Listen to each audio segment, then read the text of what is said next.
అమృత్ పథకంలో వచ్చిన నిధులను గత ప్రభుత్వం డైవర్ట్ చేసిందన్నారు మంత్రి నారాయణ. మంటీ నీట్ స్కీమ్తో స్వచ్ఛ భారత్ డబ్బులను కూడా ఇతర పనులకు మళ్లించిందన్నారు. కూటమి ప్రభుత్వం ఆగిపోయిన స్కీమ్స్ ని మళ్లీ ప్రారంభించే కార్యక్రమం చేపట్టిందన్నారు నారాయణ. 2019 ఫిబ్రవరిలో ఏషియన్ ఇన్ఫ్రాస్ట్రక్చర్ ఇన్వెస్ట్మెంట్ బ్యాంక్ ద్వారా 5,350 కోట్లు గవర్నమెంట్ ముఖ్యమంత్రి గారు శాంక్షన్ చేయించారు. దేనికి శాంక్షన్ చేయించారంటే ప్రతి ఒక్కరికి స్వచ్ఛమైన వాటర్ ఇంటికి ఇవ్వాలని. కానీ గత ప్రభుత్వం 5 సంవత్సరాల్లో దాన్ని చేయకుండా ఆపేసింది.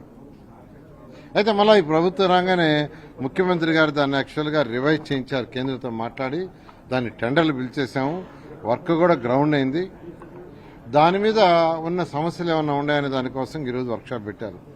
అదేవిధంగా అమృత 1.0లో వర్క్స్ ఆపేశారు. అమృత 2.0 వచ్చిన 8,500 కోట్లు దాన్ని కూడా ఆపేశారు. చేయలే ముందుకు. ఎందుకంటే వచ్చిన డబ్బులు ఖజానా నుంచి డైవర్ట్ చేశారు. అయితే ఈ ప్రభుత్వం రాగానే గవర్నర్ ముఖ్యమంత్రి గారు ఇవన్నీ కంప్లీట్ చేయాలని ఆదేశించడం జరిగింది. అదేవిధంగా స్వచ్ఛ భారత్లో 3,000 కోట్లు వస్తే దాన్ని వాళ్ళ 2019